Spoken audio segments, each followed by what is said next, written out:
ഈ fitted sheet മടക്കി വെക്കുക എന്ന് പറയുന്ന ഒരു വലിയൊരു തലവേദനയല്ലേ? ഞാൻ ഉപയോഗിക്കുന്ന ടെക്നിക്ക് ഇതാട്ടോ. നമ്മുടെ ഫിറ്റഡ് ഷീറ്റിൻ്റെ 2 കോർണറിനെ ഓരോരോ കൈക്കുള്ളിലേക്ക് ആക്കുക. എന്നിട്ട് ഒരു കോർണറിനെ മറ്റേ കൈക്കുള്ളിലോട്ട് മാറ്റുക.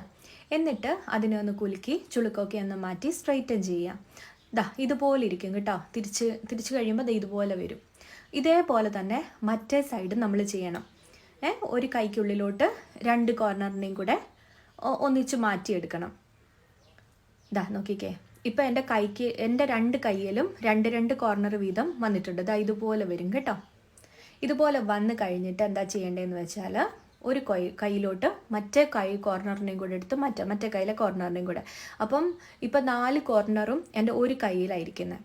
അതിനുശേഷം ഷീറ്റിനെടുത്ത് നമ്മളൊരു ഫ്ലാറ്റ് സർഫസിലോട്ട് വെക്കുക. ഒരു ടേബിളിലോ ബെഡിലോ എവിടെയെങ്കിലും ഒന്ന് വെച്ചിട്ട് നമുക്കിഷ്ടമുള്ള രീതിയിൽ മടക്കി വെക്കുക. ചെറുതായിട്ട് വേണമെങ്കിലും ചെറുതായിട്ട് മടക്കാം, ഇച്ചിരി വീതിയായിട്ട് വേണമെങ്കിലും മടക്കിയെടുക്കാം. കണ്ടില്ല, വളരെ സിമ്പിൾ അല്ലേ?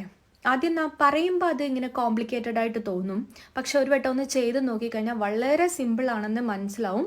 അതുപോലെ തന്നെ വൃത്തിയായിട്ടിരിക്കും. നമ്മുടെ വാർഡ്രോബിൽ സാധാരണ ഫിറ്റഡ് ഷീറ്റും നമ്മൾ മടക്കി വെച്ച് കഴിഞ്ഞാൽ ഇങ്ങനെ ബുമ്മെന്നും പറഞ്ഞ് വീർത്തിരിക്കും. ഒരു വൃത്തി ഉണ്ടാവില്ല, ഒരുമാതിരി എന്താ പറയുക, അടുക്കില്ലാത്ത പോലെ ഇരിക്കത്തില്ലേ? ഇത് നോക്കിക്കേ, ഒരു ഫിറ്റഡ് ഷീറ്റാണെന്ന് പറയത്തില്ലല്ലോ.